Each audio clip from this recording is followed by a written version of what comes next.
Olá, boa noite, Brasil, boa noite, Revista Dependência Química.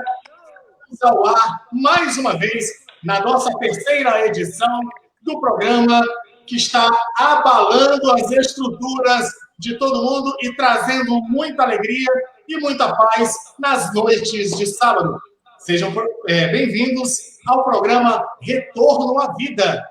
Eu sou Edson Lindoso, diretamente de Passo do Lumiar, no estado do Maranhão. E com vocês, nós temos também... Você, Daniel. Boa noite a todos. Patrícia, Henrique, Edson. Boa noite, grande Maurício Landri. É uma honra, um prazer enorme estar aqui, poder partilhar, conversar, saber mais sobre a sua vida, né, professor? Um carinho imenso que eu tenho pelo senhor há muitos e muitos anos, uma referência na minha vida em sobriedade. Que Deus abençoe a todos e que nós podemos fazer aí um ótimo programa aí, uma ótima live. Boa noite a todas e todos. Eu sou Henrique França. É um prazer estar de novo com vocês aqui no programa. Hoje, muito feliz de ver meu professor, Maurício Landri, sendo o nosso entrevistado dessa noite. Eu desejo uma excelente noite para todos vocês, com muita sabedoria, serenidade e sobriedade. Um abraço.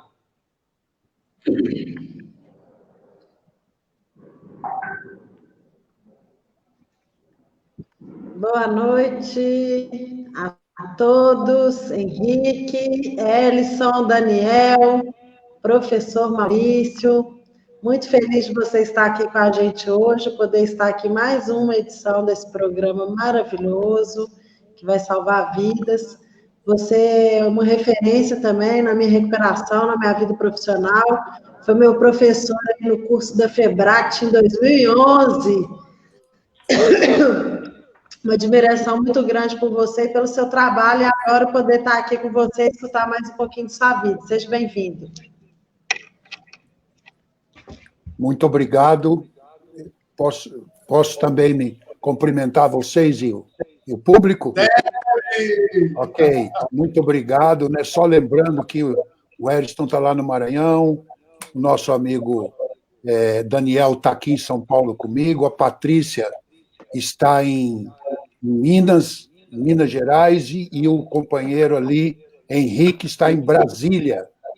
E vocês todos aí estão pelo Brasil afora. É um prazer muito grande dividir um pouco do que eu já vivi, do que eu vivo, que não é, de uma certa forma, muito estranho para vocês, que estão aí também com a gente aqui na live, né? Erison, Henrique, Daniel e Patrícia. Muito obrigado. Bom, nós iniciaremos, então, as nossas perguntas com a seguinte. Professor Maurício Landri, quando você descobriu que não poderia mais conviver com uma vida dupla, a vida de dependente químico e a vida de pai, amigo, professor, profissional, filho, enfim, conta pra gente. Ok, bom, essa é uma pergunta muito boa e usando um pouco da memória, que também ainda está bem preservada, e de uma certa forma, ela guarda coisas do outro lado e coisas desse lado. Na verdade, quando eu descobri que não dava mais, foi quando a minha vida dupla se transformou numa vida só, a do lado nocivo, onde eu já não era mais pai, já não era mais filho, já não era mais amigo, já não era mais a pessoa que eu idealizava, que eu queria ser, entendeu? Nesse espaço de tempo, chegou o dia em que eu tive uma luz, né, que foi através da dor, do escuro, de poder dizer um basta e escolher um lado. Então, da mesma forma que eu escolhi de uma certa forma, o lado ruim da minha vida e mergulhei de cabeça. Em um determinado momento, quando aquilo ocupou tudo da minha vida, né? Minha família, o desgaste emocional dos meus filhos, ali eu decidi retornar à vida. E isso foi marcante, tem uma história bem significativa, porque foi um pedido muito forte a Deus que me libertasse daquele momento. E eu fui agraciado com o meu pai, Geraldo, que amanhã comemora 86 anos, mas que ele vai comemorar lá no céu esse ano. Eu pedi a Deus para me tirar de lá, e meu pai foi lá e me tirou de lá. E, consequentemente, eu fui para um tratamento chamado Fazenda do Senhor Jesus. Ele me tirou pelas mãos dele, pelas mãos do meu pai, e me levou para a fazenda dele. Nasceu aí uma amizade com o poder superior, com a minha espiritualidade muito forte. Ok? Ok. Então, vamos agora, Daniel Garcia. Boa noite, mais uma vez, professor Maurício Landri. Eu tenho uma pergunta relacionada à questão da informação, né? Há uma divergência enorme na nossa área sobre a dependência química, sobre o que é adicção, como sair, como prevenir, enfim, né? Parece todo mundo apavorado com essa situação da dependência química, né? E realmente é para estar apavorado.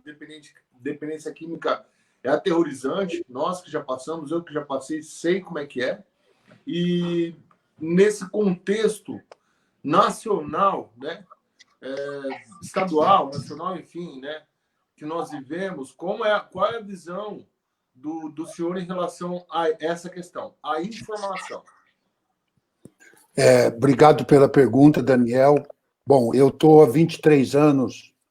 Eu iniciei o processo realmente de tentar compreender o que estava acontecendo comigo, buscando informação. Porque eu tinha, de algumas pessoas que estavam no meu meio, inclusive que eram conselheiros, que eram de uma geração muito forte do conceito moral, que eu estava pagando uma penitência, ninguém mandou usar droga, eu era um sequelado. Eu acho que eu escrevi um pouco do artigo na revista Dependência Química sobre isso, alguns jargões e alguns pré-conceitos sobre a dependência química. E aquilo me incomodava muito, porque eu estava ganhando vida, eu estava ganhando esperança, eu voltava a ter sonhos, e era uma coisa assim, pô, eu estou retornando à vida, mas eu não vou ter uma vida, né? Não posso fazer nada, não posso fazer isso ou aquilo, é uma doença incurável. E isso tudo mexia muito com a minha cabeça, e eu tive o privilégio de estar cercado de pessoas maravilhosas que vocês conhecem, Laura Fracasso, Padre Haroldo, professor Saulo, doutora Rosinez, pessoas que foram buscar na academia e que tinham a experiência também do tratamento, né, na sua veia, na sua essência. Para vocês terem uma ideia, o professor Saulo é um ateu que tinha o melhor amigo, o Padre Haroldo, que era um jesuíta, e o professor Saulo foi um dos maiores defensores da espiritualidade no tratamento da dependência química, e era um ateu. Então, esse amor à informação verdadeira, né, à informação que realmente ajuda, que informa, eu consegui muito na academia, na experiência e com outros profissionais. E realmente, nós ainda vivemos e temos, às vezes, dentro de nós, momentos em que a gente é muito humano na hora de julgar. E, às vezes, é um processo meio de raciocínio automático, a gente julga de acordo com algumas estatísticas de acordo com algumas experiências pessoais ou de acordo com alguma coisa que alguém fala para nós. Só que a gente está esquecendo que o que a gente está julgando é um outro ser humano que vem de uma outra experiência, de uma outra vida, e nós temos que tomar um cuidado muito grande sobre essa questão. Então, a informação é muito importante. E eu acredito que a revista vai ajudar muito.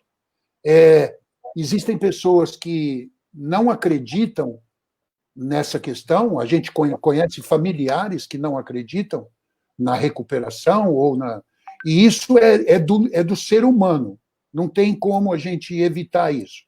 Mas eu vejo um avanço para muitas pessoas e muitas comunidades, vocês são exemplos disso, eu sou exemplo disso, vocês tiveram bons líderes, vocês tiveram boas referências, vocês correram atrás, vocês não param de pesquisar, de lutar para conhecer mais. Então, assim, esse amor a você entender o que realmente acontece, e aí essa busca me colocou dentro da academia, e eu continuei no tratamento da comunidade terapêutica, no amor exigente, na pastoral da sobriedade, no Narcóticos Anônimos, nos Alcoólicos Anônimos. Eu sempre tirei um pouco desses grupos, porque todos esses grupos são fantásticos, entendeu? Ele é recheado de experiências de ser humano, e nós somos seres humanos. Então, o que eu posso dizer hoje é que a dependência química tem uma definição muito importante, que ela é uma desorganização. Em base, ela é uma desorganização por conta de um uso compulsivo, de uma obsessão, de uma compulsão que toma proporções gigantescas na vida das pessoas, daquela pessoa, e ela passa a viver em função dessa obsessão e dessa compulsão. E aí ela se desorganiza. Desorganiza sua família, desorganiza sua vida, seu emocional, seus relacionamentos. E isso acaba fazendo com que ela desenvolva um outro jeito de viver, entre aspas, o viver, que é um processo de morte, mas ela se adapta, nós somos adaptativos, nós nos adaptamos à dor, a prova é a Cracolândia, ou as Cracolândias, as pessoas se adaptam, né? E elas sobrevivem lá, coisa inacreditável, mas sobrevivem. E essa desorganização, ela tem condição de ser reajustada. O ser humano é capaz de se reorganizar, de se reinventar, entendeu? Principalmente se você envolver ele. E aqui eu não quero fazer eu não quero tirar o papel do profissional e do técnico, não. Nós temos um grande desafio, que é sensibilizar a essência dessa pessoa para ela reagir e retornar à vida. Entendeu? E aí a gente precisa estar o tempo todo se exercitando, se capacitando, tendo informações saudáveis para você tocar nesse ser humano, entre aspas, tocar esse ser humano com muito amor, com muito cuidado, para que ele reaja e retorne à vida. E uma coisa interessante, eu tenho um conselheiro hoje, eu sou um privilegiado, o Magalhães, Marco Antônio Magalhães, ele é um grande voluntário do Amor Exigente, também foi professor da FEBRACT, e hoje ele é um conselheiro aqui, e ele tem uma definição que é fantástica, e eu não me canso de repetir ela. A dependência química não tem cura. O ser humano tem. Você tem. Você pode se reorganizar. Você pode ser feliz. Você pode ser pai, você pode ser família, você pode ser íntegro, amigo, responsável, entendeu? Você tem que acreditar e as pessoas têm que acreditar em você. Ok? Respondi sua pergunta?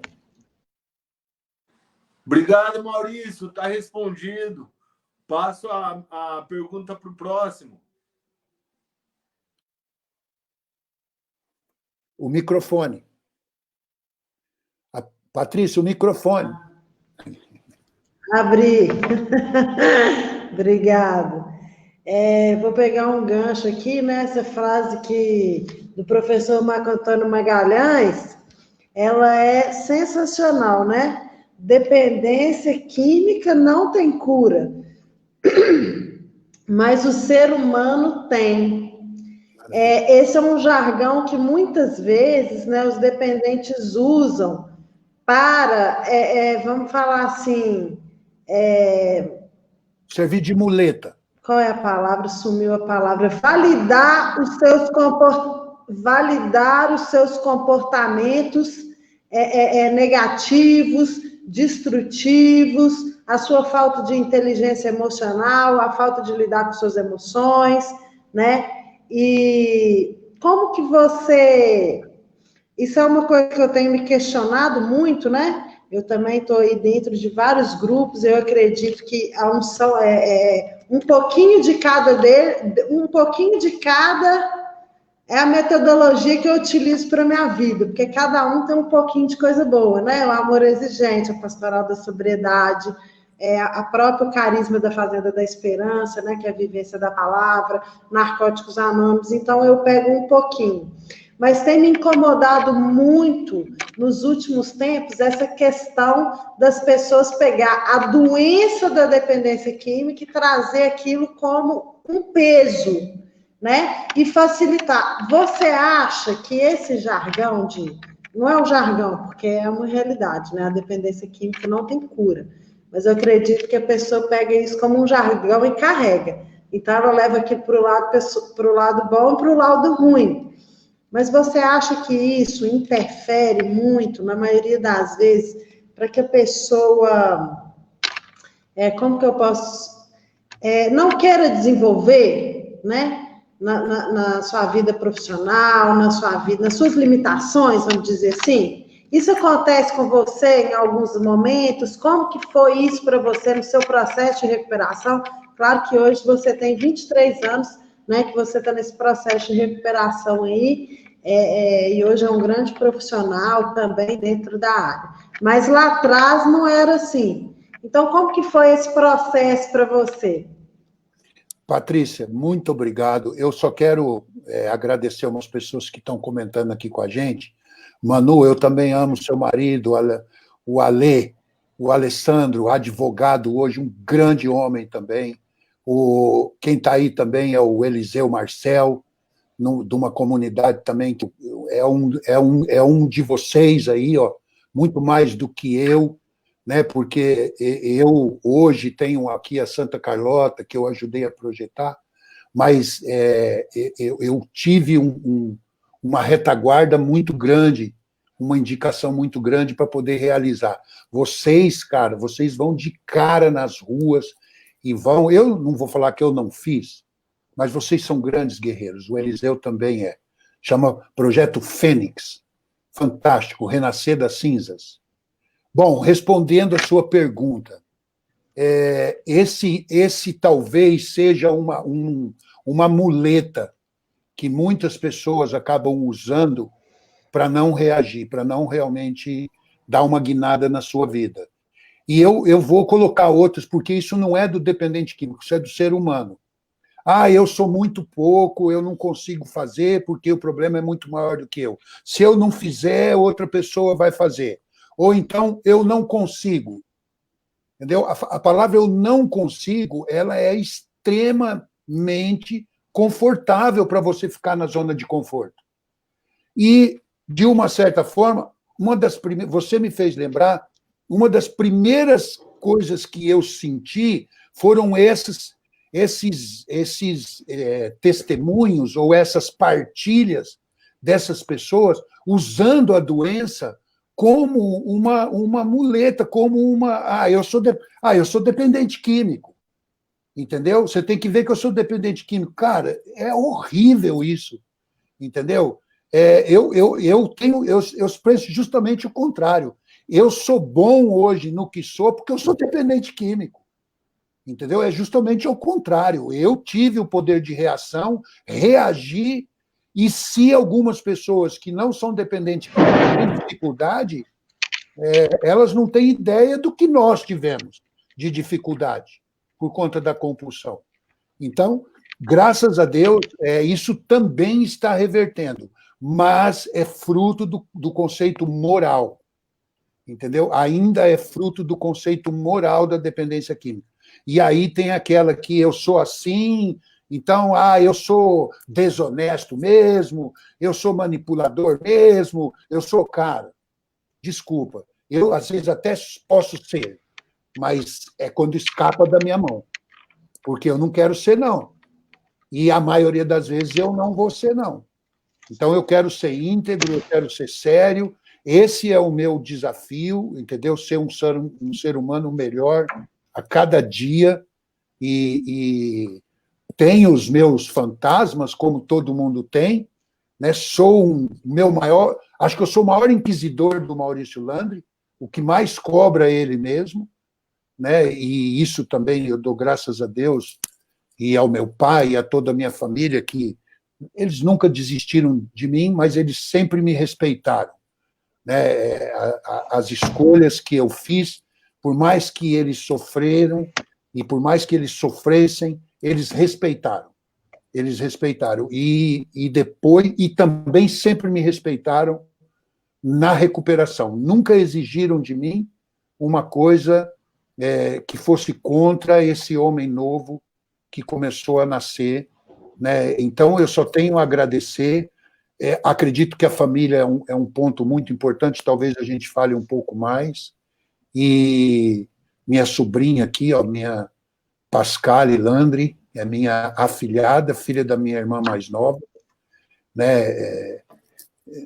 Muito amiga dos meus filhos, que ela também sofreu muito, com certeza, porque eles gostavam demais de mim quando eu era pequeno, e aí eu desapareci, né, no submundo, e depois encontrei meu caminho do outro lado. Mas é isso, Patrícia, nós temos que lutar muito para tirar esse estigma e esses preconceitos dos profissionais.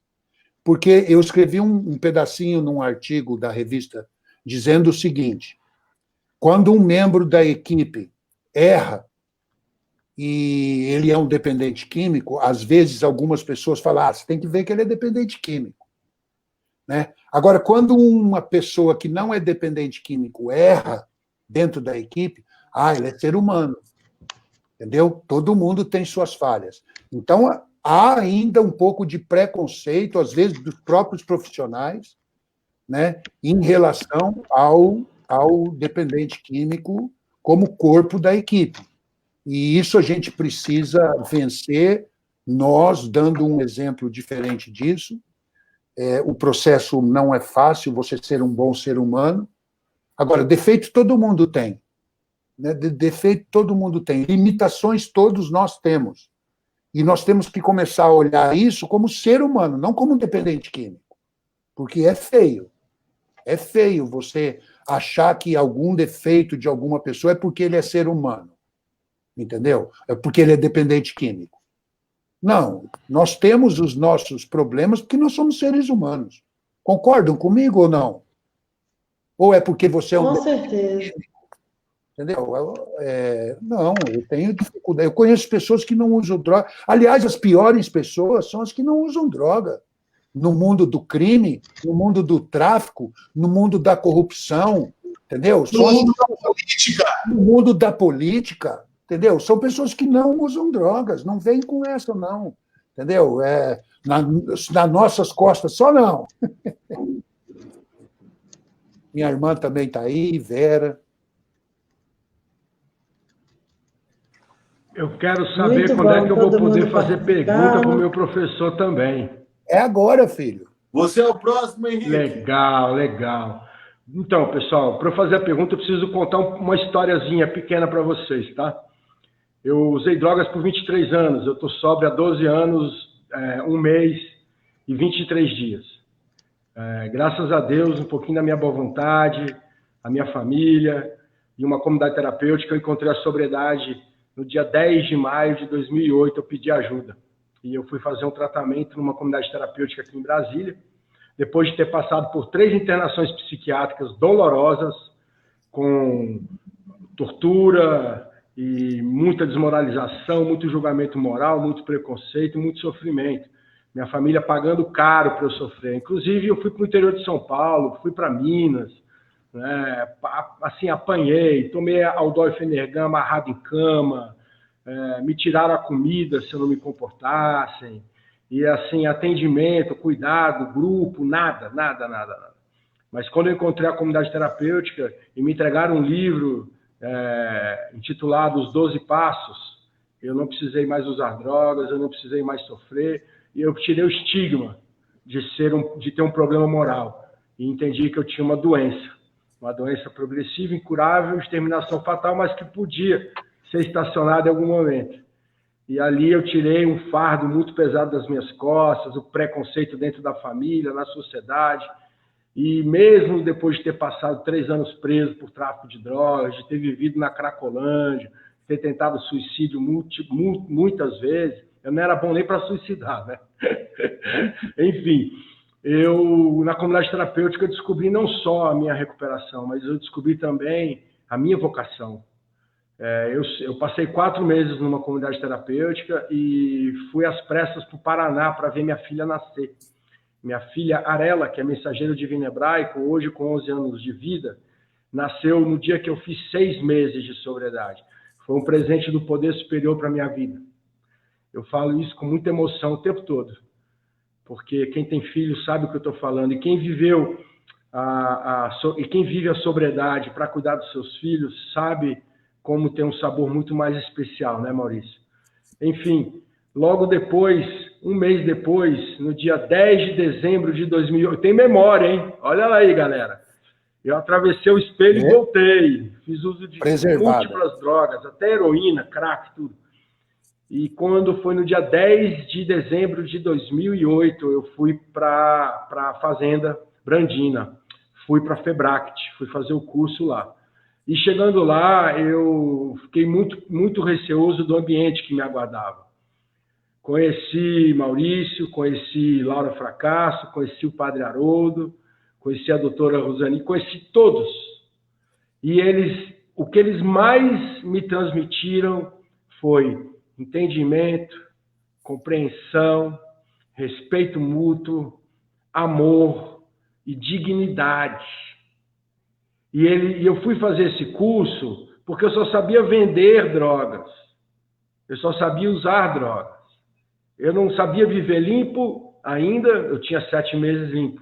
E não sabia viver sem drogas nem com drogas.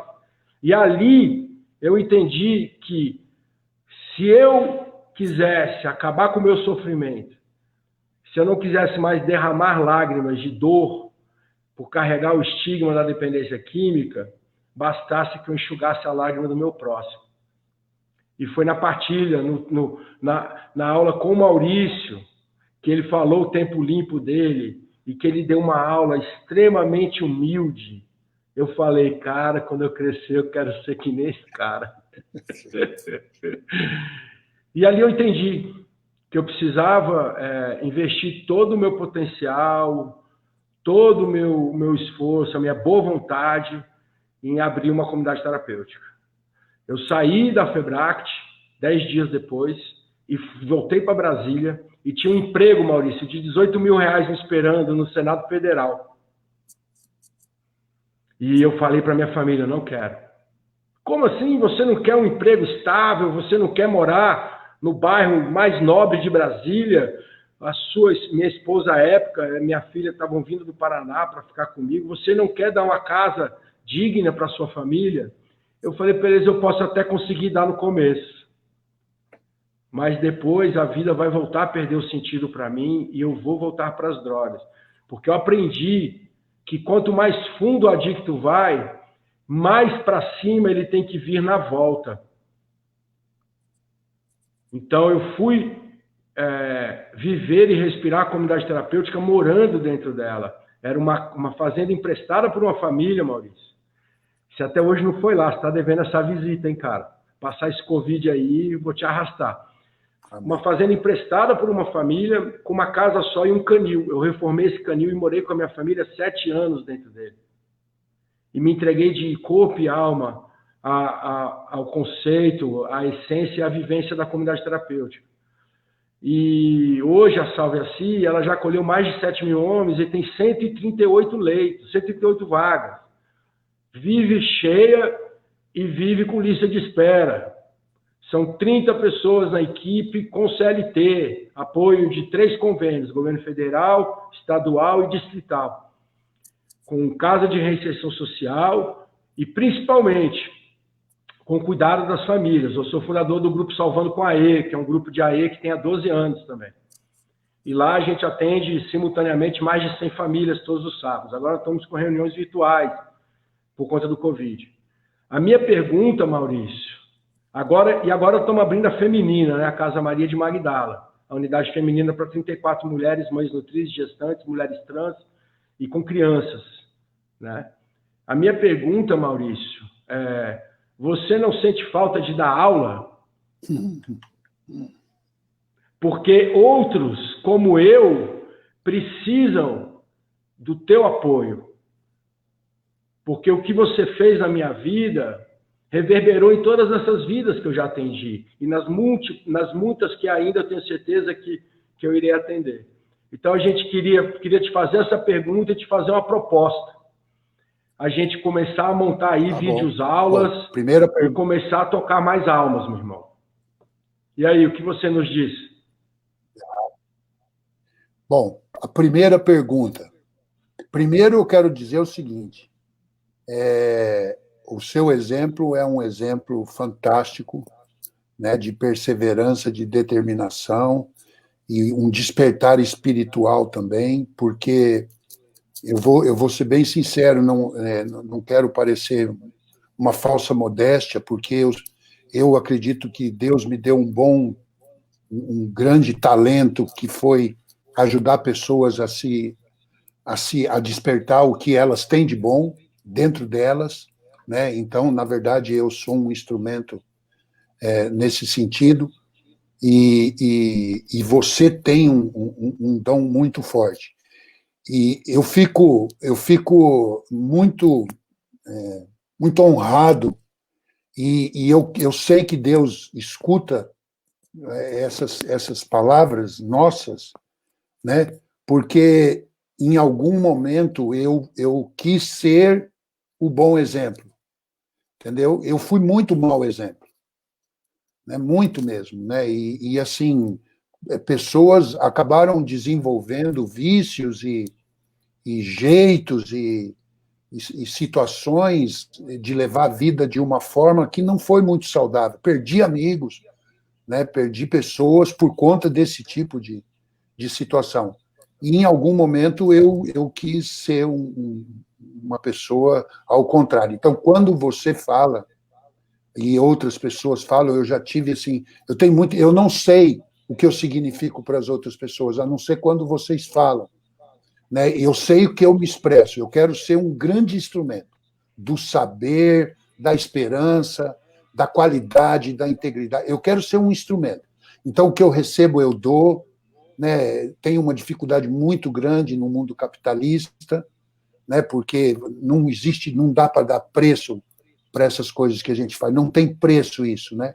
E aí você colocar um preço e alguém barganhar com o teu preço, fica uma coisa bem horrível nessa situação, né? Então, eu não lido muito bem com isso. Adoro ser esse instrumento. Acredito que eu sou um instrumento muito mais efetivo como professor, como um educador, né, do que como pessoas como vocês, que são voluntários de Deus, anjos de Deus, que saem às ruas e vão buscar as pessoas, cara. Isso é inacreditável. Eu não desenvolvi isso. Eu preciso ser honesto, eu não desenvolvi isso. Eu fui criado na comunidade terapêutica e eu me preparei muito para ser um educador e um professor e um terapeuta, sei lá se eu posso usar esse termo, sem querer causar polêmica com técnicos por aí, mas profissional, uma profissional no sentido de saber o que eu faço, estrategicamente, articuladamente, sistematicamente, né? Então, para mim, profissional é isso, não é só ser técnico, não. Para mim, profissional é você ser, como é que eu vou dizer? Você fazer aquilo com maestria, você procurar fazer. Então, eu conheço pessoas que são hoje vice-presidente de federação, que são você, Daniel, que está nessa luta, o Erison, Patrícia, que já é do governo, em vários mandatos aí de pessoas, de outras pessoas convidadas. Então, saber que eu pude ajudar vocês, a vocês serem a melhor versão de vocês e ajudar, meu amigo, eu ainda acho que eu não fui para o céu, não. Nem vou, não, porque tem muita coisa. Mas, por exemplo, você falou de 23 anos de uso e 12 anos, né? Eu empatei o jogo esse ano, 23-23. Desde o meu experimento, desde o dia que eu experimentei, com 12 anos, entendeu? Eu usei 23 anos do experimento. E eu estou há 23 anos em sobriedade. Então, acho que agora eu vou começar. A segunda pergunta, nós precisamos fazer isso. Eu acredito no potencial da capacitação, do treinamento, acredito que, e a maioria do ser humano está propenso a aprender. Né? É uma qualidade do ser humano aprender. Então, a gente tem que se especializar em como ensinar, né? E ter um feedback se a gente está... Então, o seu feedback, para mim, é maravilhoso. Entendeu? Saber que eu ajudei você, e olha o que você é hoje. Entendeu? Você é um anjo na terra, meu amigo. E falar para o meu filho o Gabriel, que está me assistindo, que eu também amo ele.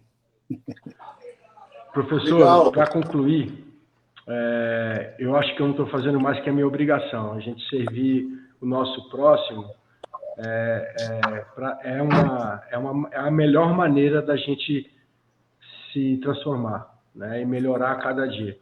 Eu trabalho com uma pessoa que ela fala para mim que uma das coisas que ela mais gosta em mim é que eu procuro ser uma pessoa melhor a cada dia. Eu falo para ela, esse é o conceito do só por hoje. Só por hoje não é só não usar drogas só por hoje, mas sempre se esforçar para ser uma pessoa melhor, para que nem passe na cabeça o uso de drogas de novo, né? E o senhor falou uma coisa aí que eu tenho no meu coração. Um dia me perguntaram o que eu faço para ter paz. Aí eu falo, persegui os meus 23 anos de uso. Quando eu igualar na balança 23 anos de sobriedade com 23 anos de uso, eu vou encontrar paz.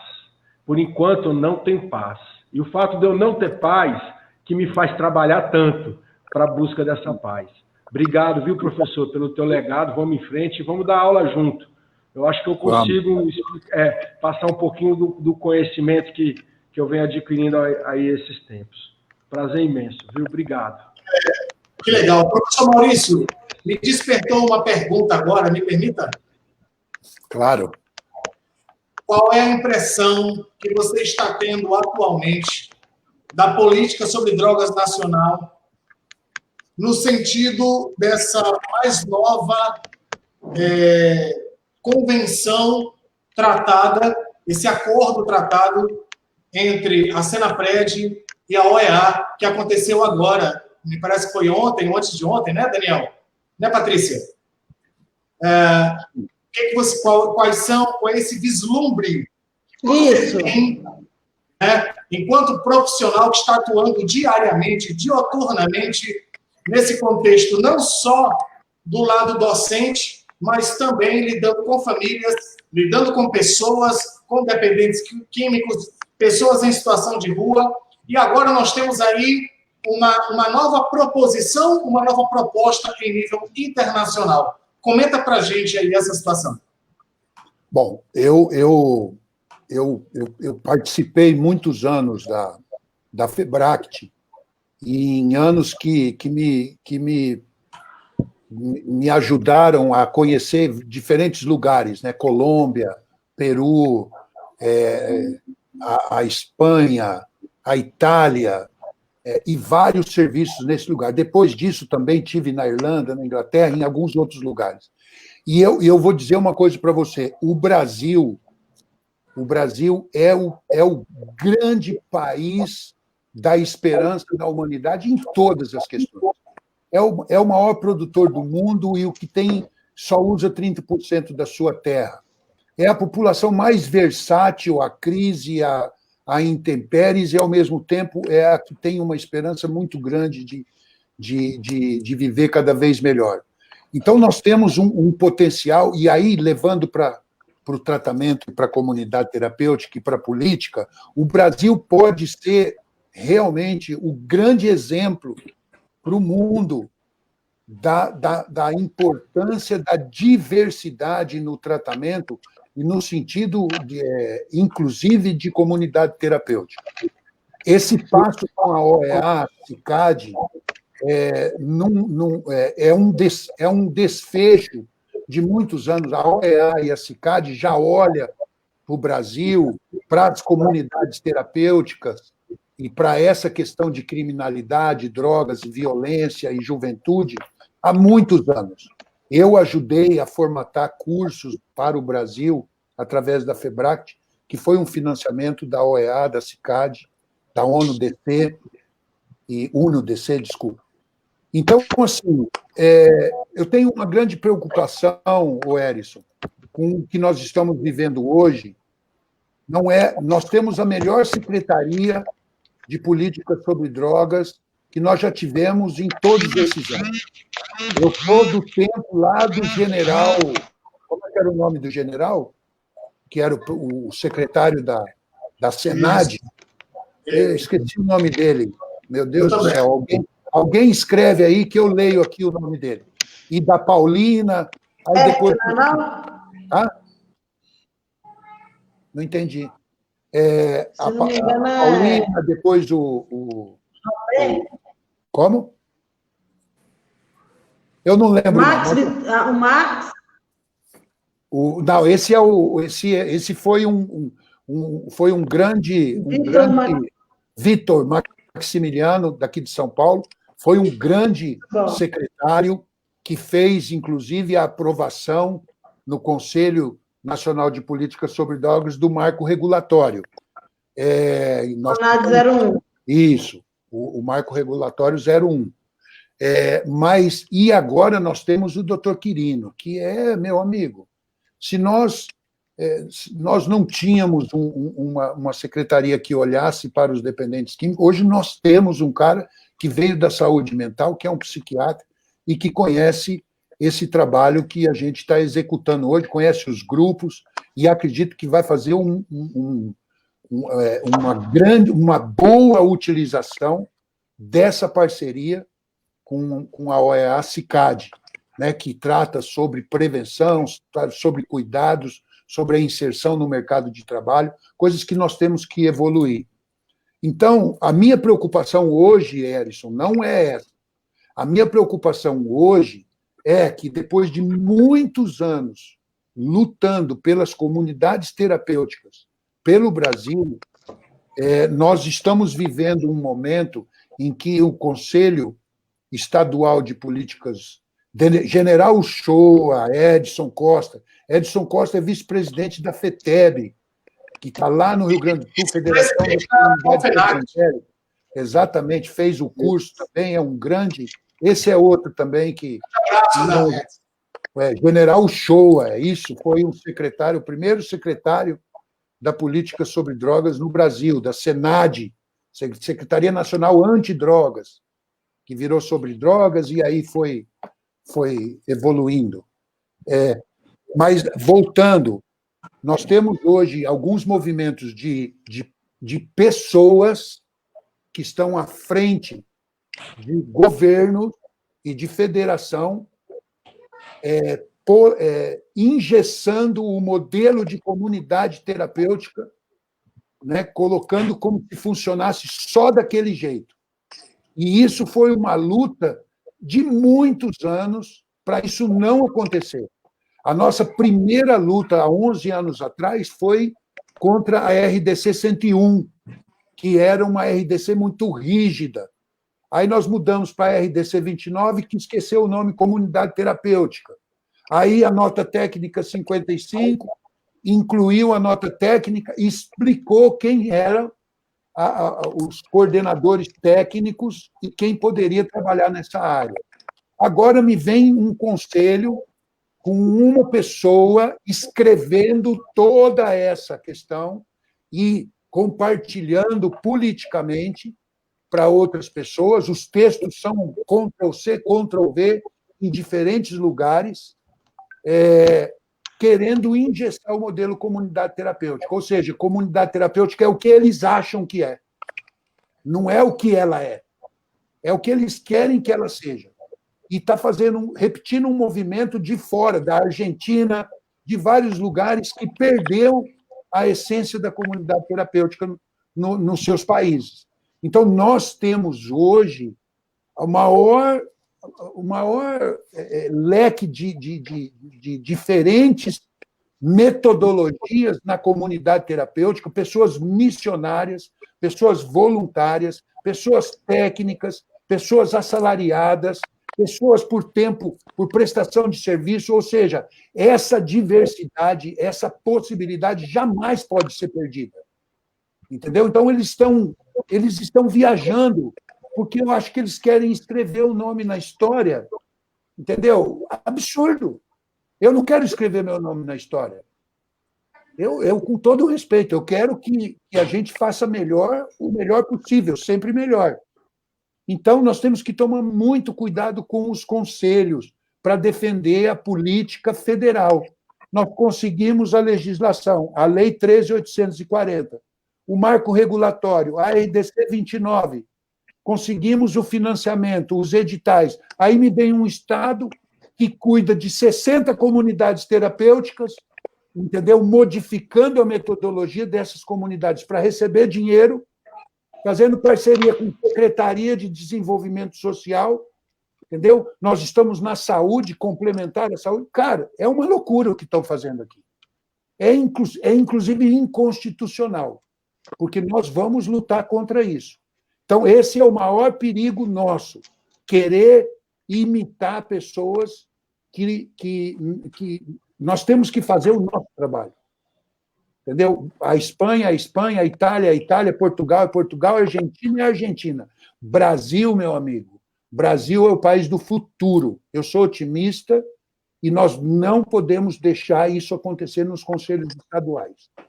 A política nacional, a política federal é aquela que deve continuar sendo. Um Estado não pode querer criar um manual para ensinar pessoas que nunca fizeram isso, e quem fez sempre teve um viés muito técnico, com uma experiência de uma comunidade pequena, entendeu? Não tem essa visão ampla que nós temos no Brasil. Eu conheço comunidade de chão batido no interior de Brasília, do Goiás, do Tocantins, que dá uma aula em comunidade que tem um monte de técnico e assalariado, isso, aquilo. E a diferença é o que você falou, Henrique: amor, compaixão, estamos juntos, companheirismo, esperança, cuidado, entendeu? E se isso é feito, isso é terapêutico. Isso é terapêutico. Não é só técnico que é terapêutico, não. Entendeu? Um bom cara terapêutico. Eu queria pegar um gancho na pergunta do Henrique e dizer também que eu passei pela mesma experiência do Henrique, né? Fui amarrado, quarto escuro, bati, aquela coisa toda que contamina um pouco a ideia do que a gente quer. É totalmente contra a ONG Salve a Si, a instituição Fazendo Esperança e tantas outras que fazem um bom trabalho, né? Lembrando que uma pessoa fez uma pergunta aqui dizendo que é uma clínica e que trabalha com muito amor e muita humanização, né? E outra coisa que eu queria dizer, eu fiz o Febract, eu lembro que eu fiz uma pergunta para o senhor uma vez. Estava na sala do Febract, eu falei: professor, como é que a gente faz para lidar com essa situação de ficar preso no quarto, amarrado, aquela coisa que está acontecendo aí, que eu já passei, inclusive. Eu lembro que o senhor disse uma coisa só. Seguinte, olha, essas pessoas, elas não vão virar luz. Pessoas que fazem isso, ficam na matéria. E aquilo calou a boca de muita gente. Por quê? Todo mundo esperava uma resposta que fosse falar, não, isso é contra a lei, não sei o quê, isso não pode, tem que mandar o promotor. Mas eu acho que foi uma resposta que me marcou muito. Daquele momento, eu comecei a perceber que tinha algo de espiritual, que não podia, que é a essência da recuperação, que não é só da recuperação, é a essência da vida. Lembrando que muitas mães que me procuram, e muitos dependentes químicos também, eles querem largar da droga. E muitas vezes, eu queria que o senhor falasse um pouco sobre isso. Eu falo, olha, não é bem da droga que você tem que largar. É os comportamentos que te levam à droga, né? Que também é o mesmo comportamento, às vezes, do familiar, né? A família tem um hábito tóxico, né? Que vai levar aquela pessoa que já tem uma predisposição à dependência a se tornar um adicto e à compulsão. E aproveitando que é a minha última pergunta, eu estou muito feliz de ver a sua família te mandando um abraço e beijo. Também queria mandar um abraço maravilhoso para a Vanessa, para os seus filhos aí, e dizer que estamos juntos, viu, Maurício? Obrigado. Vamos vencer essa luta. E espero, também aproveitando essa questão dos conselhos estaduais, que esses conselhos tenham a consciência de ouvir as pessoas certas e fazerem boas políticas públicas, porque a gente depende delas para ter boas comunidades terapêuticas, boas clínicas, né? E que o trabalho continue. Um abraço para o Dr. Quirino Cordeiro também, que é um cara que está, assim, trabalhando noite e dia de madrugada, um cara que tem suado muita camisa, e estamos juntos. Obrigado, professor.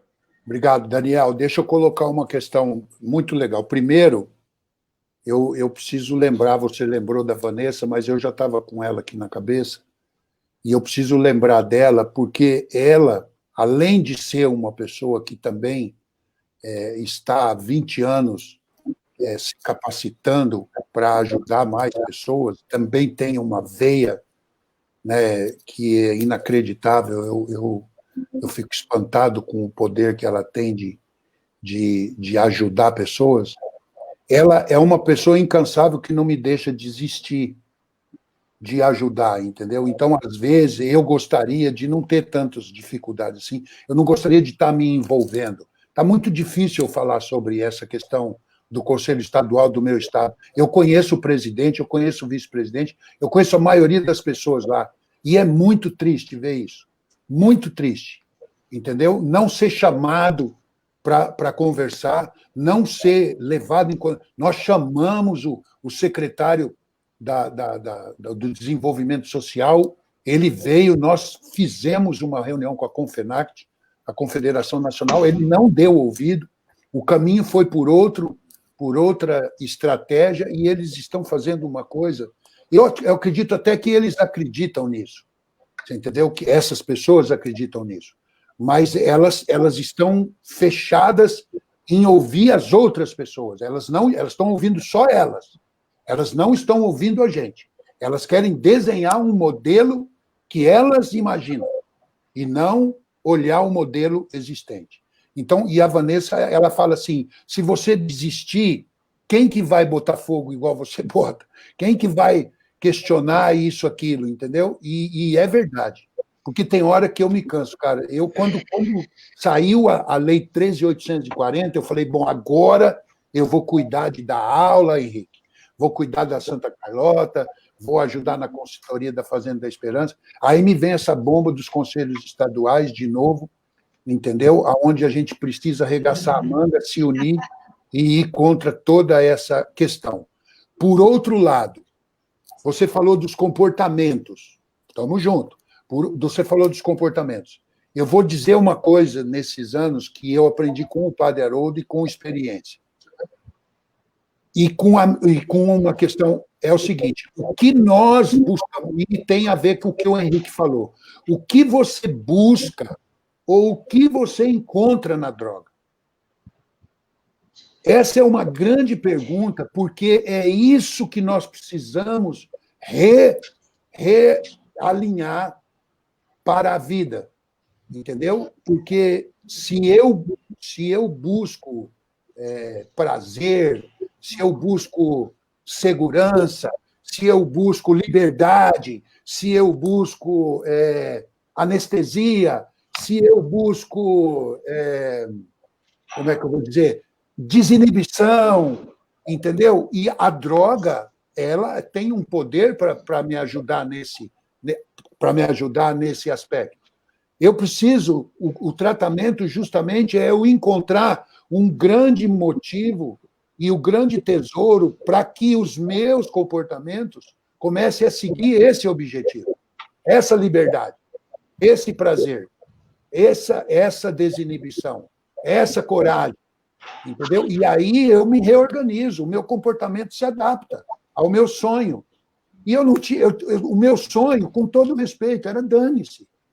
O mundo, para mim, sempre foi muito complicado, entendeu? Então, eu fui muito crítico a muitas pessoas, inclusive a mim mesmo. Né? E agora eu vejo que o seguinte, tudo bem, o mundo é complicado, mas eu não preciso ser. Eu posso ser um facilitador desse mundo. E eu comecei a perseguir isso e adaptei meus comportamentos. É claro que você ir para um ambiente que te ajuda a se comportar melhor, ir para um ambiente onde a força dos companheiros, o lado emocional psicológico também ajuda isso, e você tem os seus objetivos, o tratamento é uma possibilidade muito grande. Então, é o seguinte, eu preciso, quando a gente para de usar, digamos assim, que a gente entra para esse caminho, eu preciso saber o que me levava a usar. Porque se eu não mudar isso, vai me levar de novo. Então, eu tenho que me fortalecer naquilo que me falta. Eu tenho que ser forte onde eu sou fraco, que é a palavra da Bíblia. Eu tenho que descobrir o que me levava. Então, se é coragem, se é prazer, eu tenho que encontrar prazer. Cara, eu tenho prazer hoje em pesquisar. Eu estava conversando com meu filho agora há pouco, que está morando no Canadá, que viveu o sofrimento de se separar na minha vida. Hoje eu tenho uma curiosidade com a física quântica, né, com o que é ficção hoje, porque eu sou fruto de ver a ficção. Eu mostrei para ele esse celular aqui, ó, quando você nasceu, não existia celular. Em 1988 não tinha celular no Brasil, entendeu? E na minha época, com 15 anos, você conversar ao vivo, que nem nós estamos fazendo aqui, isso é coisa de ficção científica. E hoje é realidade. Então, a física quântica, ela é a realidade do futuro. Essas coisas que a gente está vendo hoje, que é um absurdo, era o que nós víamos que era um absurdo há 35 anos atrás.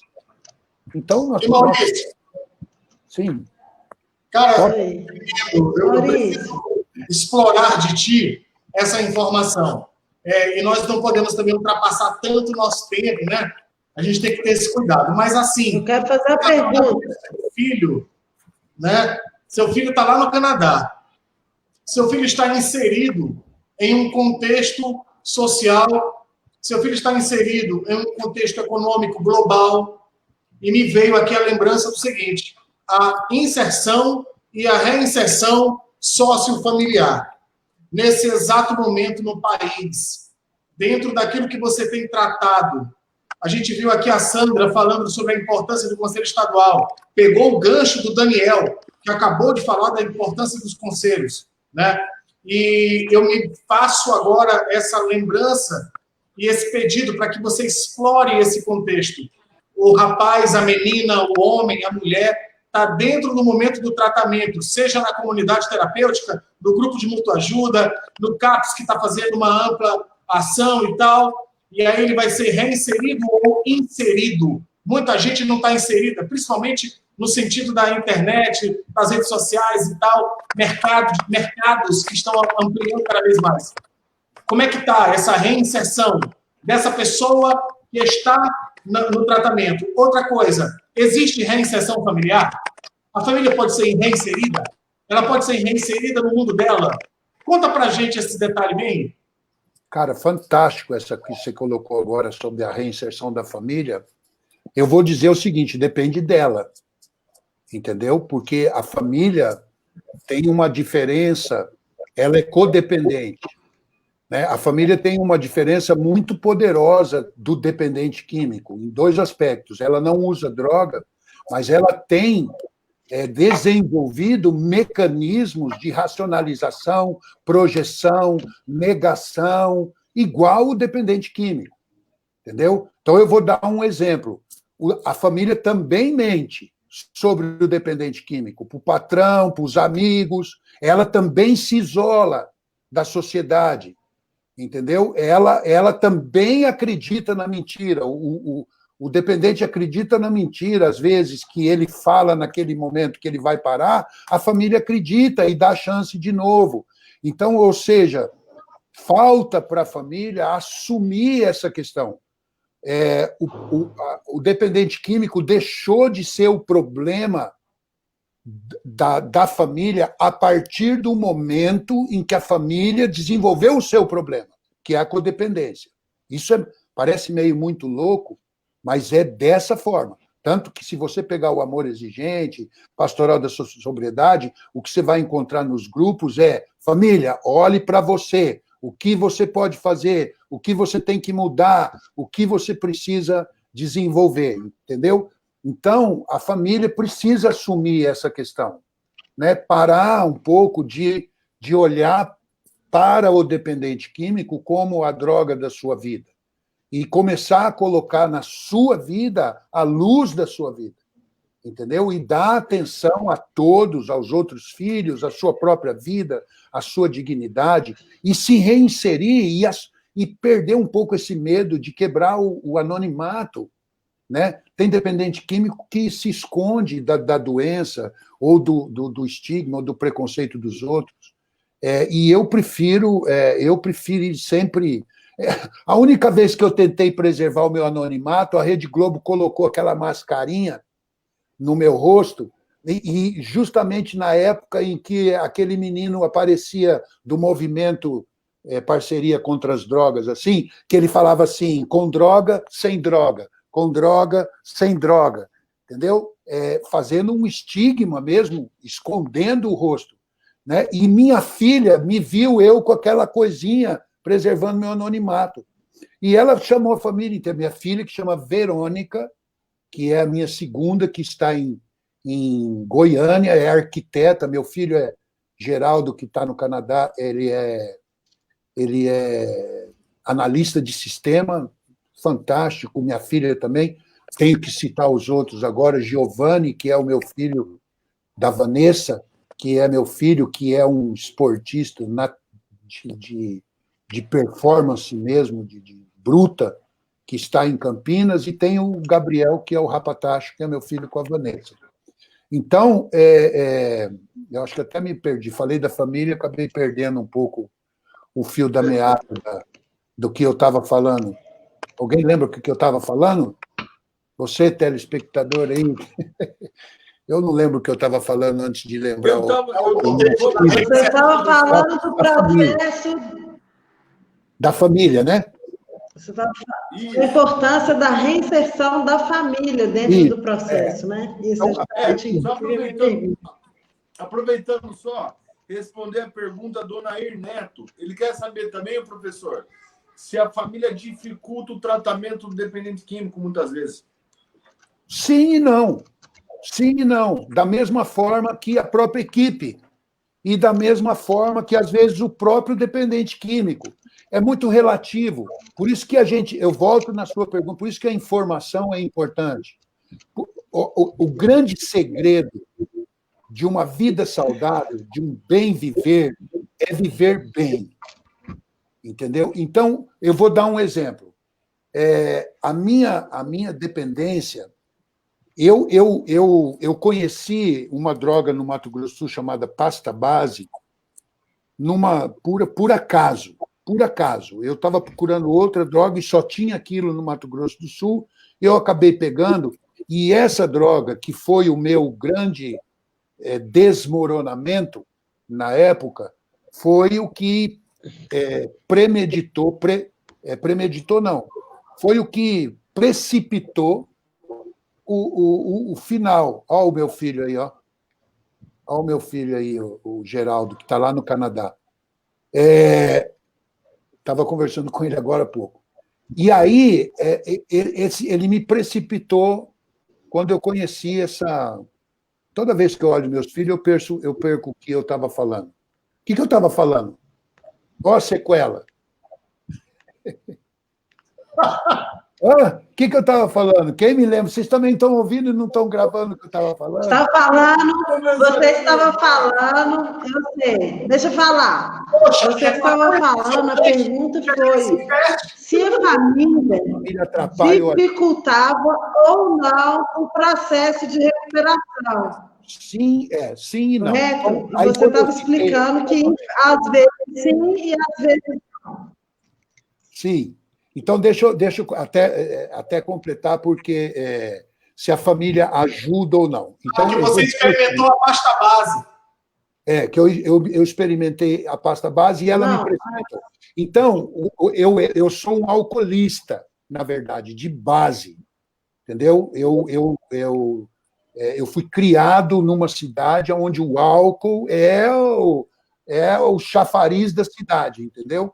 E eu estava num comprometimento com o álcool ainda não tão grave quanto a precipitação da pasta base. Quando eu conheci a pasta base, ela precipitou o fim da carreira da dependência química, porque ela me jogou na lona, literalmente. Pra vocês terem uma ideia, eu tenho 1,81, peso hoje 90 quilos, 95, talvez um pouco mais, mas eu cheguei a pesar 58 quilos, usar 2 calças jeans, uma sobre a outra. Mas os meus filhos foram criados até 6 anos de idade com muito amor, com muita união na família, sem brigas, sem coisas assim. E quando eu conheci a pasta base e precipitei o meu fim, a minha ex-esposa, Geisa, mãe dos meus filhos mais velhos, ela teve um insight muito grande. Ela pegou os filhos e levou embora para Goiânia. E disse que só voltava se eu parasse. E na época foi quando eu tinha 2 mundos, né? Eu tinha 2 mundos. Foi quando foi só um mundo que eu falei, para a primeira pergunta que o Erickson fez. E aí, esses meus filhos, eles se inseriram na sociedade, eles tiveram uma base até os 6 anos, muito boa, e depois tiveram um processo longo. Os meus filhos, agora, pós-recuperação, não pegaram ninguém usando drogas. Eles foram criados sem tabaco, sem álcool, sem nada. Então, são grandes seres humanos, grandes pessoas que têm um potencial muito grande. Então, a família é um elemento da cultura muito forte, de ajudar a pessoa a se defender da droga ou não. Né? Então, quando a família atrapalha?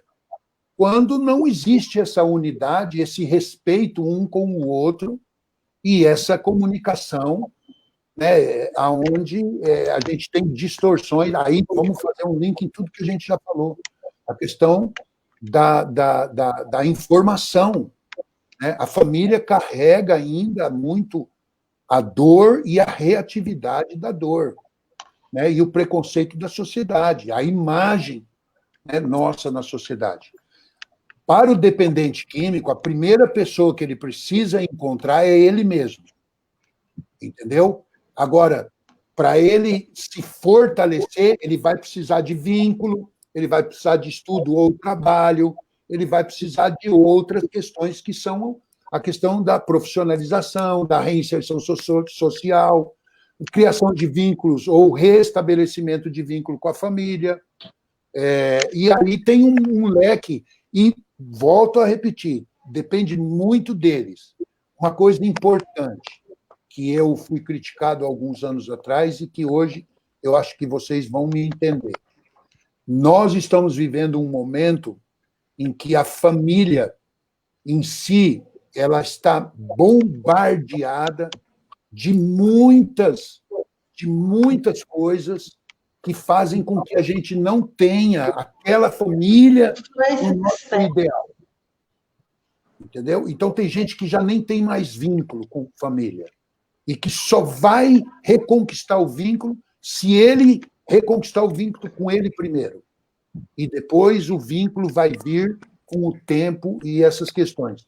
Então, assim, nós estamos preparando as pessoas para se reorganizarem, se preciso for, longe da família? É dura essa pergunta. É dura essa pergunta. Mas nós estamos preparando a pessoa para ela ser uma boa pessoa, independente se ela vai ter família ou não? Porque, de repente, o fator de risco vai ser muito forte a família. Ô, Maurício, eu queria dentro comentar disso, uma coisa. A Patrícia queria fazer uma pergunta. Você já esqueceu da pergunta, Patrícia? A Patrícia. Não, deixa eu te falar uma coisa. Eu estou tentando fazer uma pergunta tem umas meia hora. Exatamente. Só que aí acabou que vocês são muito bons, né? Como nós falamos, dependente de quem tem um lado negativo, positivo, eu amo dependente de quem, porque já passa na frente, porque já enxerga. Então, assim, as perguntas que eu ia fazer, vocês já fizeram. Eu ia falar aqui para o Maurício a questão da família, porque eu acho que esse é um pilar fundamental no processo de recuperação, no processo de reinserção social, da volta do indivíduo para a sociedade. A família ela é sempre um pilar, mesmo que ela não tenha essa estrutura, isso que o Maurício falou, é muito interessante. Hoje a gente sofre um bombardeio de influências externas que, no meu ponto de vista, ela vem com uma desestrutura familiar, né? Para desestruturar a estrutura de um pilar familiar. E isso, talvez, para o dependente químico, quando ele vai focar em uma família, isso pode desestruturar, ele não ter essa base, né? Porque eu fico vendo, assim, os meus filhos. Hoje eu tenho 4 filhos, né? Como uma boa dependente química, tudo é muito, então filho também tem que ser muito, né, Maurício? Maurício já falou uns 5 aí, pelo menos. 4 também. 4, então tá igual eu, nós estamos igual. Então, mas os meus filhos hoje são todos adolescentes, né? E eles passaram a minha fase do uso de drogas, eu não tive essa experiência de ter, apesar que a minha caçula nasceu lá no meu fundo de poço, então nunca me viu usando droga, não participou dessa parte, né? É diferente dos outros que viveu esse processo da dor, do sofrimento. E aí, a estrutura familiar, querendo ou não, no seu processo de adicção ativa, da dependência química ativa, ela desestrutura, ela abala, a nível familiar de filho, de mãe, de pai, de marido, esposa, enfim. E o pilar da família, ele é muito importante para essa reconstrução desse ser humano aqui, que nós falamos lá no começo, né? Sim. Dependente químico não tem cura, mas o ser humano tem. E eu acho que a base para a recuperação do ser humano, ele está na família. Sendo ela estruturada, desestruturada, né? Mas acho que é a base. Então, a minha pergunta era muito para falar essa questão que os meninos já falaram aí, já responderam. E uma outra coisa que eu queria falar, voltando lá atrás, quando a gente estava falando das comunidades terapêuticas, e você falando aí, né, desse absurdo, vamos falar assim, que aconteceu, né, que está acontecendo na questão de São Paulo, e eu queria te deixar aproveitar aqui, de fazer um convite.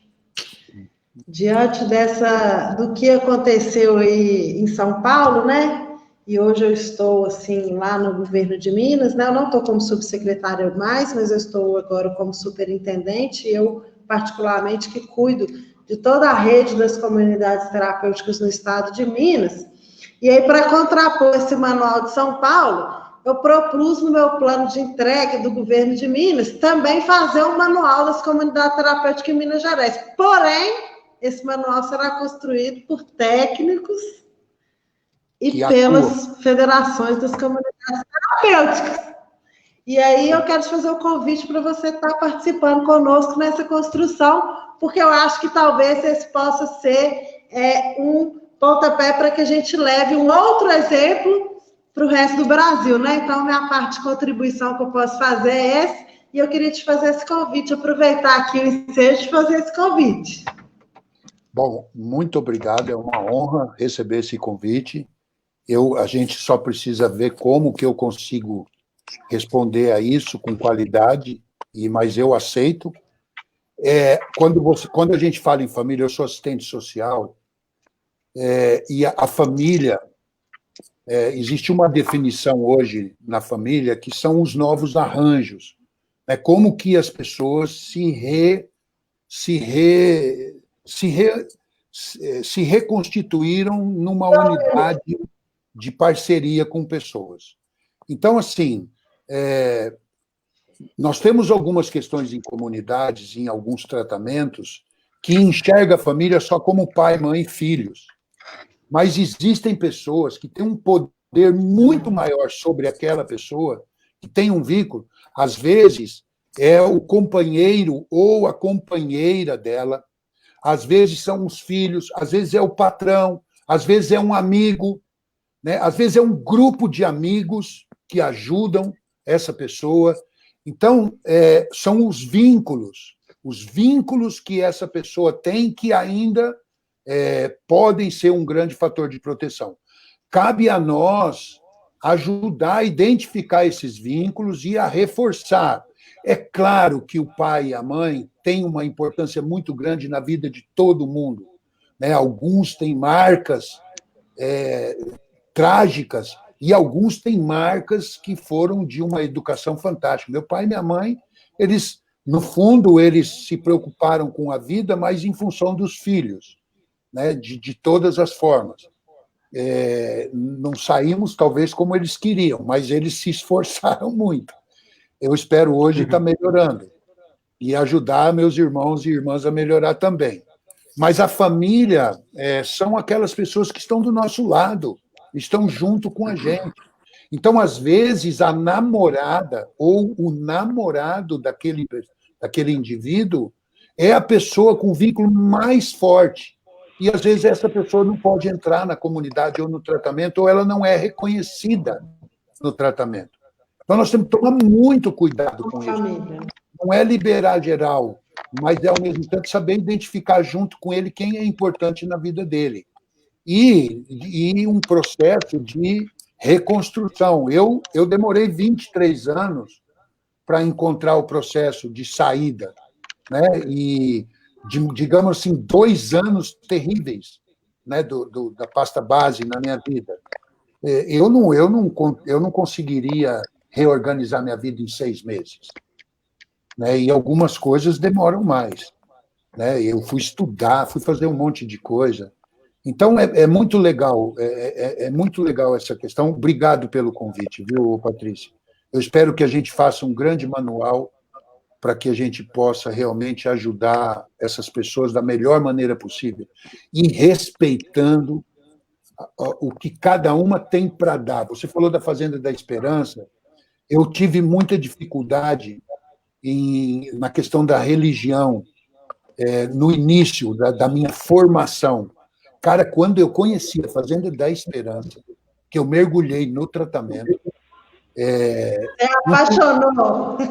É inacreditável. É uma cultura poderosíssima de esquentar o coração da pessoa e querer viver de novo. É ou não é verdade? De querer viver de novo. Então, assim, se ela usa uma metodologia que atinge determinado perfil, não tem problema. Ninguém é obrigado. O tratamento na comunidade terapêutica é voluntário. Ninguém é obrigado a ir a algum lugar. Tem a evangélica, tem a católica, tem a mais científica, tem a grande, tem a pequena, tem a rural, tem a urbana. Meu Deus, tem os CAPs, ambulatório, clínicas, residência terapêutica, república. O leque, quanto maior, entendeu? Nós temos um mercado para todos eles. Agora, eu quero pegar um gancho para falar sobre a clínica involuntária. Eu sou muito amigo do Roberto Brunelli, que é presidente da FEBRACE, Federação Brasileira de Clínica Involuntária. Eu posso falar isso daqui, porque isso é história, ele não vai me contradizer. Ele queria filiar as clínicas na FEBRACT. E eu falei, Roberto, a FEBRACT, olha o nome, é comunidade terapêutica, é voluntário. Eu não tenho nada contra a involuntária bem feita, porque tem gente que precisa dela. Eu falei assim, eu vou te dar uma ideia, faça uma federação de clínicas, porque está precisando, cara. Tem muita clínica aí que está fazendo horror, está tocando terror, está fazendo horrores com a vida da pessoa. E hoje existe a FEBRACE. E eu acho que a gente tem que dialogar. Temos que dialogar com a redução de danos. Não adianta, entendeu? Não tem o que fazer. Nós não somos adversários, gente. Quem vai escolher o tratamento é a pessoa, entendeu? É a família. Então, nós precisamos nos unir nessa hora. Agora, nós temos que ter a nossa identidade. Nós não podemos nos vender a uma política, a uma pessoa, a uma federação, a uma metodologia. Isso é inadmissível. Entendeu? Eu não acredito. Por isso que eu amo o Frei Hans, Maurício. Sim, não, e é fantástico. E aí eu peguei o seguinte, eu fui consultor para ir lá conhecer. Eu peguei esse livro aqui, ó. Esse livro aqui, ó. Já aconteceu esse espalhão? Não. Esse livro aqui, A Comunidade Terapêutica, fala do Frei Hans, da Fazenda da Esperança. Fala da cultura, fala do ambiente terapêutico, fala da postura, fala da rotina, fala do trabalho, fala de toda essa dinâmica, como a comunidade ONG Salva-si, como as que tem em Brasília, as Servos, eu não sei se você conheceu as Servos, acho que existe ainda, mas eu fui visitar, não fui à toa, mas fui a acolher lá de Servos é a Fazenda do Senhor Jesus. É uma extensão do Padre Haroldo em Brasília. Exatamente. Sim. Então, assim, o Célio lá no Piauí, cara, a Santa Carlota aqui como uma unidade de um hospital, como o Bairral de saúde mental. Nós temos um acesso fantástico. O Bairral hoje ele é o maior complexo de agudos. Ele pega uma pessoa em psicótico, uma pessoa em crise, ele ajuda a pessoa a se reorganizar. E se essa pessoa quiser ir para Santa Carlota, ela vem, cara, e vem fazer continuidade aqui. Nós temos grandes exemplos aqui, entendeu? De pessoas que estão equilibradas num tratamento de saúde mental digno e que estão fazendo um grande processo de reorganização psicossocial, que é a comunidade terapêutica. Então, assim, eu sou fã do Frei Hans, eu sou fã do bom trabalho. Eu sou fã do bom trabalho. Professor, eu gostaria de fazer uma pontuação aqui, uma colocação sobre a questão do diálogo entre nós que defendemos a abstinência e a redução de danos, né? Eu tenho visto mais uma tentativa nossa em dialogar com a redução de danos do que eles com nós, né? Inclusive, no Conselho Estadual de São Paulo... Essa balança faz assim, ó. Não, nós também temos um grande, nós temos muita dificuldade. Nós também somos bem fechados. Para mim é inconcebível. Eu não consigo imaginar eu fazendo redução de danos na minha vida, entendeu? Mas as pessoas, professor, as pessoas têm que se conscientizar e ter informação de que o nosso Conselho de São Paulo está praticamente tendencioso com a redução de danos. A gente sabe disso, né? E não só a redução de danos, liberação da maconha também. Tem cadeira deles lá. Ou seja, e o governo foi notificado, houve um deputado que mandou um pedido de explicação para o secretário e o governo não fez nada. Então, nós temos um Conselho Estadual de São Paulo totalmente corrompido com a redução de danos e a liberação. Ou seja, cadê o espaço do Frei Hans, de nós que defendemos a abstinência, nós que passamos na pele, muitas vezes, e sabemos como é difícil ficar abstinente da substância, né? Está sem voz. Então, ficou uma coisa tendenciosa, horrível. não tem comunicação com eles. Sim. Então, mas, Daniel... Se houvesse uma balança, mas não tem balança, professor. Mas, Daniel, eu descobri uma técnica para lidar com o Padre Haroldo, porque o Padre Haroldo é um jesuíta texano e fundador de várias comunidades terapêuticas. Então, pensa num cara radical, pensa num cara de uma integridade fantástica. Mas eu descobri uma técnica com ele que é o seguinte, que a gente precisa pensar. O nosso problema não são as instituições. O nosso problema são pessoas. São pessoas. A instituição polícia, a instituição política, a instituição escola, a instituição governador, vereador, redutor, técnico, ela é uma instituição porque ela tem uma lógica, entendeu? Ela tem uma lógica. A redução de danos, na sua essência, ela é amada por diferentes formas. Ela revolucionou a vida. O cinto de segurança não impede o acidente. Ele reduz o dano do acidente. E reduziu a morte. Outras técnicas impressionantes. A redução de danos ela pode ser uma ferramenta de vínculo para a abstinência. Quando alguém tem me procurar pedindo ajuda, a primeira coisa que eu ofereço é o grupo. É doce, entendeu? É tentar ficar sem usar por um tempo. Eu não indico imediatamente. Eu vou ajudando ele a queimar essas possibilidades e descobrir se ele tem condições de... Até ele chegar ao ponto que ele fala, cara, não tem jeito, eu preciso de uma coisa mais forte, senão eu vou morrer. Aí eu falo sobre internação. É uma hierarquia.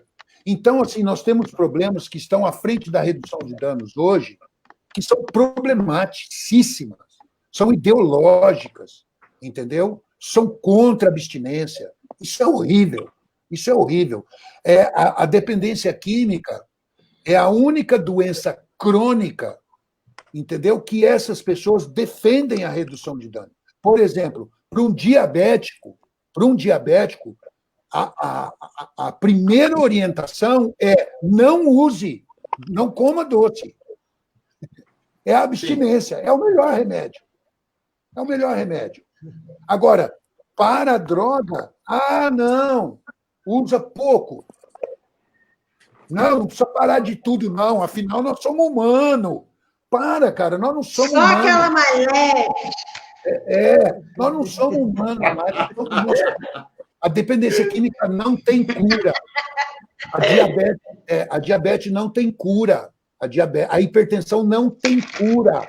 Se você continuar usando açúcar, óleo, sal, entendeu? Vai vir a conta daqui 2, 3, 5, 10 anos. Na droga também, não tem essa de droga leve. Entendeu? Então, a abstinência para o dependente químico é a melhor opção. É a melhor opção. Eu vi aqui um amigo lá do Rio Branco, CT Arco-Íris, que eu fui lá, cara. Eu tenho cada história que eu começo a ver essas pessoas.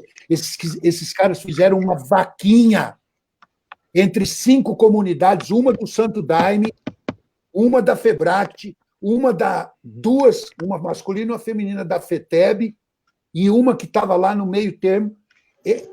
Eles fizeram uma vaquinha para me levar lá, para conhecer as comunidades deles, e aí acabamos fazendo um curso lá. E aí depois um deles virou e falou assim, cara, precisou você vir lá do São Paulo para a gente sentar junto, os 5. Eles nunca tinham sentado para dialogar na mesma cidade, em Rio Branco, no Acre. E hoje eles são parceiros, cara.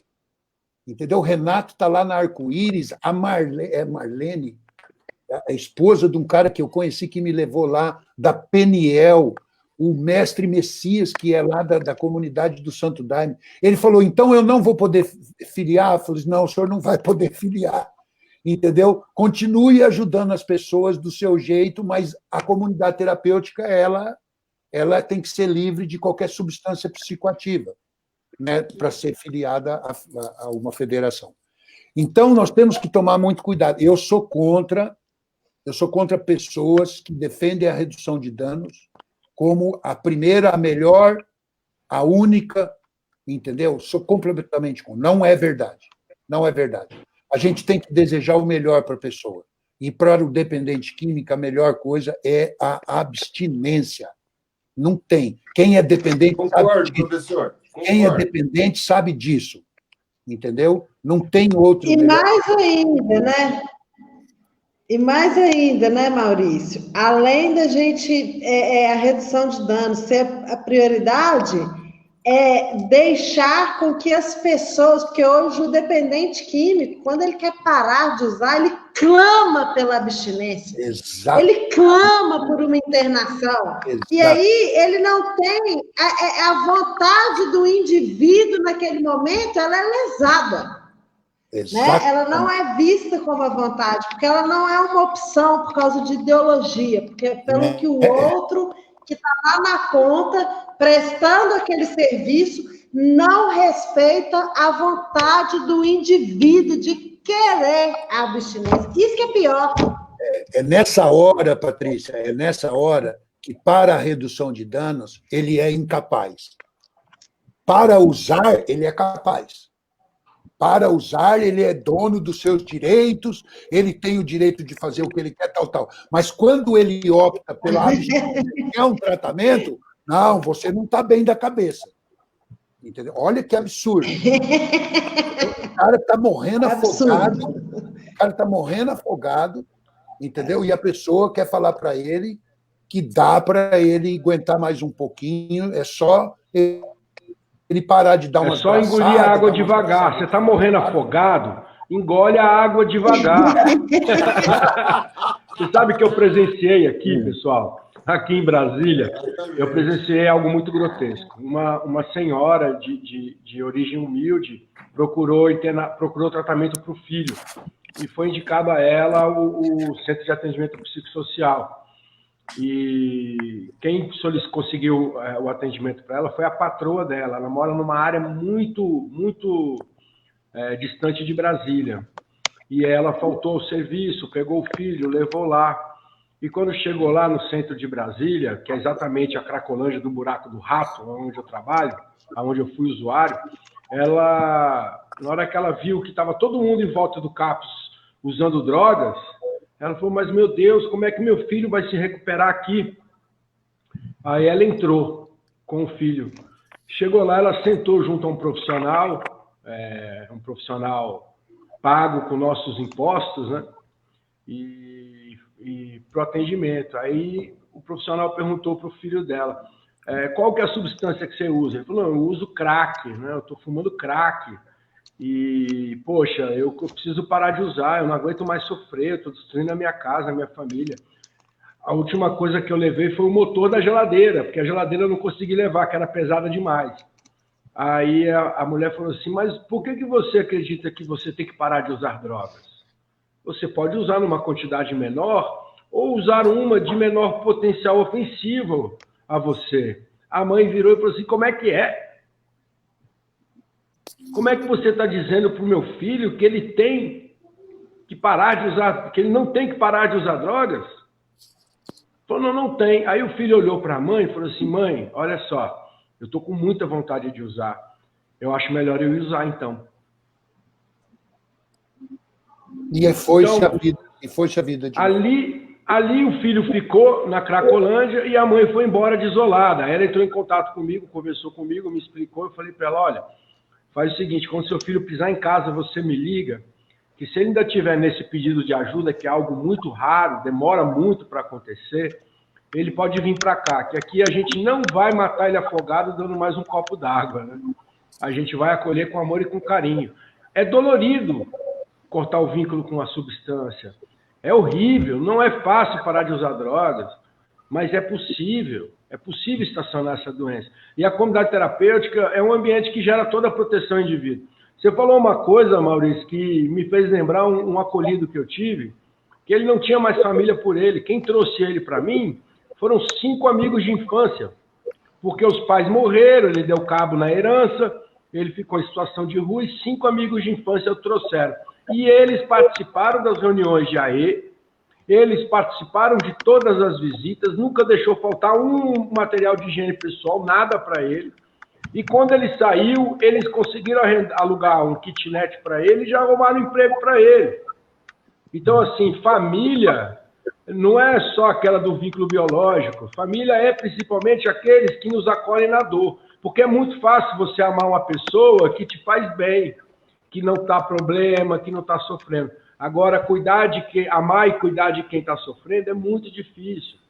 Então, assim, eu amo a comunidade terapêutica, eu amo o que eu faço, porque eu descubro cada pérola, cada vez eu aprendo mais.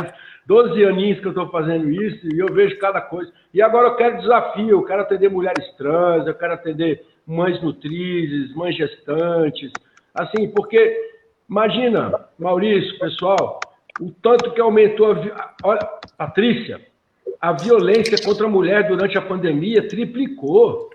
Demais. É um absurdo o que está acontecendo. Contra a criança também, Henrique. Contra a criança também, meu amigo. Sim, então, assim, a gente tem que acolher, parar de julgar. Né? Essa coisa da sociedade que está tão podre, tão embebecida no álcool, essa cultura que a maconha é medicinal. Maconha é medicinal aonde, rapaz? Maconha causa sérios danos fisiológicos, neurais, causa uma demência, dá um problema seríssimo. Deixa eu só colocar uma questão, Henrique. Se a gente for olhar a bula dos psicotrópicos... Começou. Estava demorando. Obrigado. Se a gente for olhar a bula dos psicotrópicos e a indicação dos psicotrópicos, o CAPS deveria se orientar por esse mecanismo, entendeu? Ter um cuidado muito grande com essas questões. A pessoa que mais me ajudou a quebrar barreiras contra essa questão de redução de danos ou abstinência, internação ou não internação, ambulatório, grupo ou isso, aquilo. Eu estava num embate com um reducionista, né, e tinha um sueco no time lá, escutando a gente, lá no Plagaroso, numa capacitação internacional que teve. E aí eu querendo chamar o sueco para o meu lado e o cara da redução querendo chamar ele. E aí nós perguntamos o que ele achava. Ele falou, não é para mim que você tem que fazer essa pergunta. É para o indivíduo. Você entendeu? É para o indivíduo. Então, o que se faz hoje nessas ideologismos, seja da abstinência, ou seja, é crime, cara.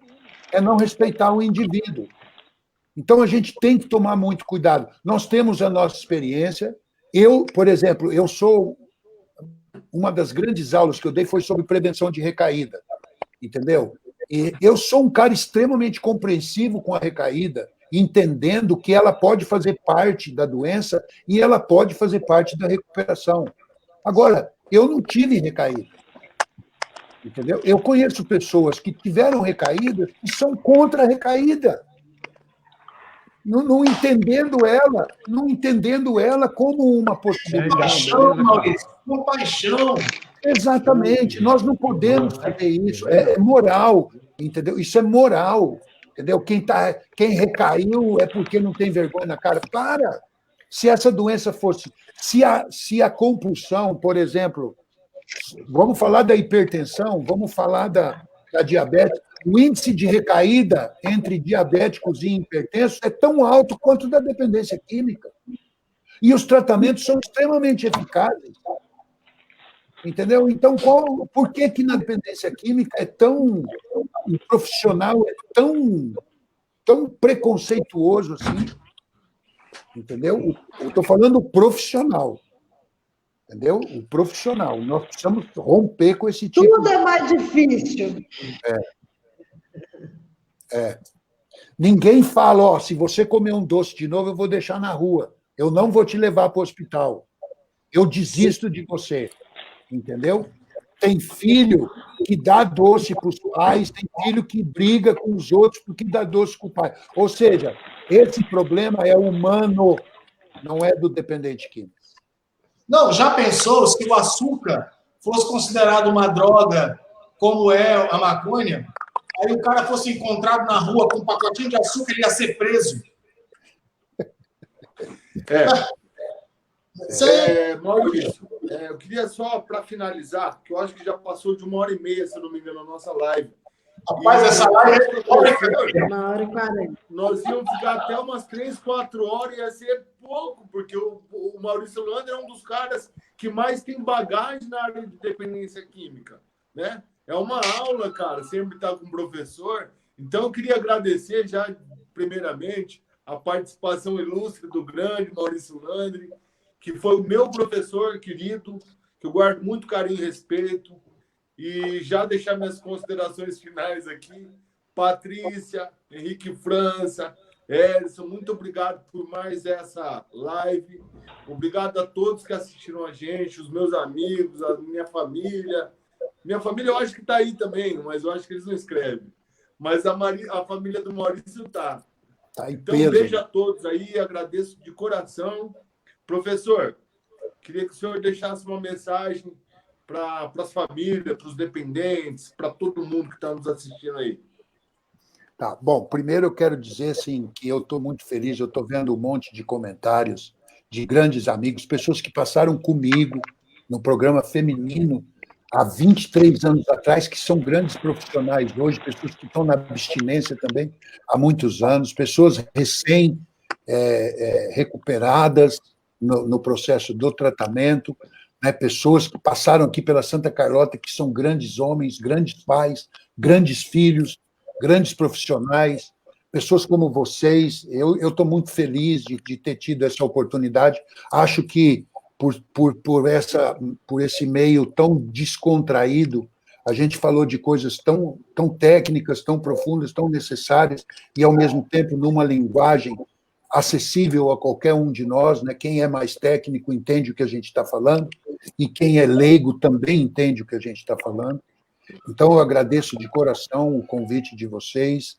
É uma honra muito grande poder ser parte desse time, estar desse lado agora da vida, né? E nós estamos juntos, cara. Viver o só por hoje não é esquecer do amanhã. Viver o só por hoje é baixar o farol e cada passo que você der, que seja intencionalmente da melhor maneira como esse passo poderia ser, sabe? Então, viver o hoje é viver intensamente o que eu tenho. Não é dar o farol alto e olhar lá na frente, nem ter como base o passado.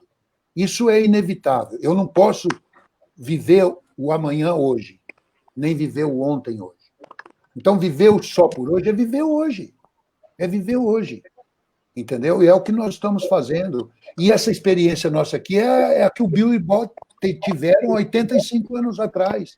Eles bateram um papo de 4 minutos, era para ser 4 minutos, eles conversaram quase a noite toda e não sentiram vontade de usar. Ó a minha mãe aí, ó. Só gratidão e orgulho, meu filho.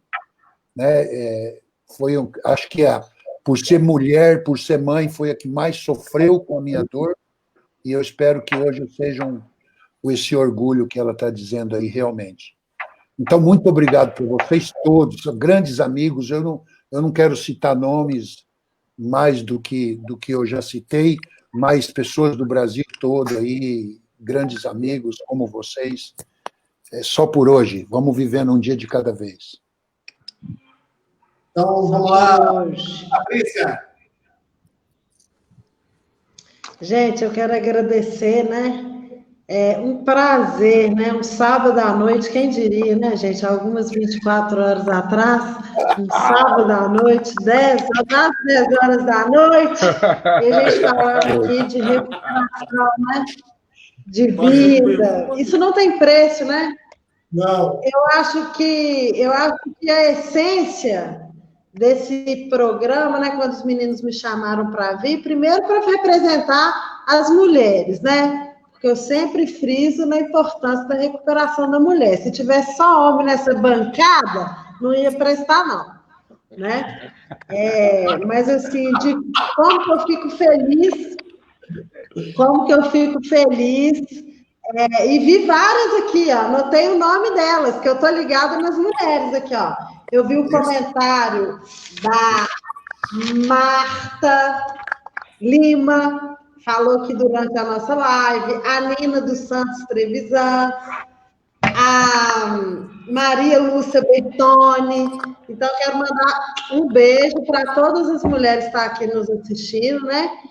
Então, assim, muito feliz, muito grata, né, de poder não estar só levando essa esperança, que eu acredito que é a nossa missão maior, mas principalmente aprendendo com esse time aí, né? E vivendo esse só por hoje da melhor forma que eu posso. Que é isso que a gente pode fazer hoje, né? Dar aquilo que eu recebi de graça. Não faço mais que minha obrigação, né? Então, obrigada, gente. Já estou ansiosa para a semana que vem. Valeu, Patrícia. Brigadão. Henrique. Legal, pessoal.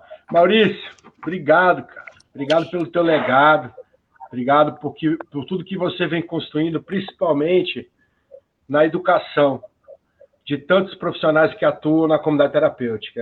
Eu acho que esse é o maior legado do Maurício. Aqui teve comentário, mestre em cuidar de dependentes químicos, grande profissional, mas para mim o que mais me atingiu e o que mais me transformou foram 10 dias de aula contigo. Amém. Contigo, Obrigado. com toda aquela equipe maravilhosa em 2008. Então, assim, continuo te agradecendo, vou te agradecer sempre. É igual eu encontro a Laura, eu encontro ela, eu abraço ela, beijo ela, falo que eu amo ela, agradeço de todo o meu coração. Enquanto o padre estava entre nós, eu fiz o mesmo o tempo todo também, porque a gratidão, a língua fala o que transborda o coração, né? E para mim, para estar vivo e limpo hoje, eu só consigo fazer isso com gratidão, com muita gratidão. Então, meu amigo, hoje você pode colocar mais uma pena para deixar o seu travesseiro mais leve, tá bom? Amém. Te amo, querido. Obrigado, meus irmãos. Obrigado quem está com a gente aí nessa noite. Olha o Cristiano aqui. Parabéns nada, Cristiano. Estou fazendo mais que minha obrigação, meu irmão. E quem estuda a lágrima do outro não tem tempo para chorar as suas. Quando a gente cuida, a gente está sendo muito bem cuidado. A recuperação é via de mão dupla. É o que funciona, pessoal. Obrigado. Desculpa aí, pessoal, se passou fome aí, que eu comi uma batatinha durante a live, mas faz parte dessa nova maneira de viver. Com alegria e muita gratidão. Obrigado, família.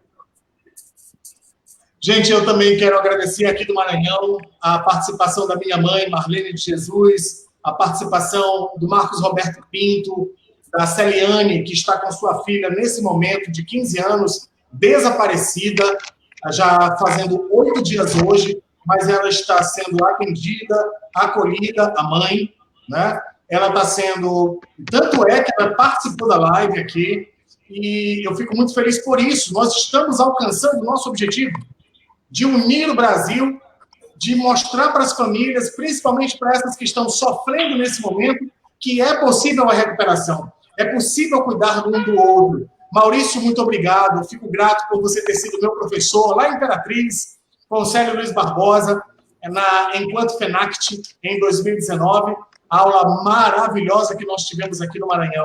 Você é um exemplo para todos nós. Aquilo que nós aprendemos hoje foi maravilhoso. Eu, aqui no cockpit, detonando aqui nas ondas dos textos que vão aparecendo aqui, né? Eu fico muito grato ao Daniel. Fico muito grato a essa amiga Patrícia maravilhosa, a toda essa força e capacidade que Deus deu ao Henrique. Isso é muito maravilhoso. Nós estamos reunindo o Brasil num contexto, como você bem disse, de uma forma bem transparente, límpida, clara, que todos possam entender, né? Aquilo que, inclusive, as academias estão tratando nesse momento. Nós conseguimos em mais uma live. Muito obrigado a todos. Nós agradecemos a todos vocês. E, Daniel, por favor, vamos terminar com um pedido de uma mãe da última live que pediu para a gente terminar com a oração da serenidade. Você está lembrado? Lembro, Vamos lá, oração da serenidade, família. Eu gostaria de pedir para o professor fazer a oração da serenidade. A gente coloca no mudo aqui. E aí a gente encerra a live. Ok, bom, eu vou fazer em terceira pessoa, em homenagem à mãe, a vocês, a mim, a todos nós. Então, concedei-nos, Senhor, a serenidade necessária para aceitar as coisas que não podemos modificar.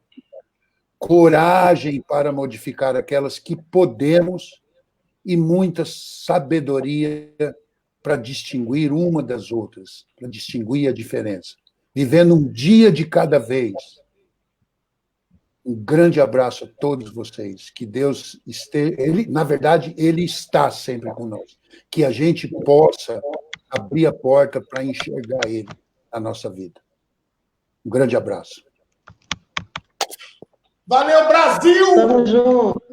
Valeu, pessoal. Deus abençoe. Tamo junto. Valeu, família. Tchau, Daniel! Tchau, Henrique! Valeu. Tchau, Maurício! Tchau, família.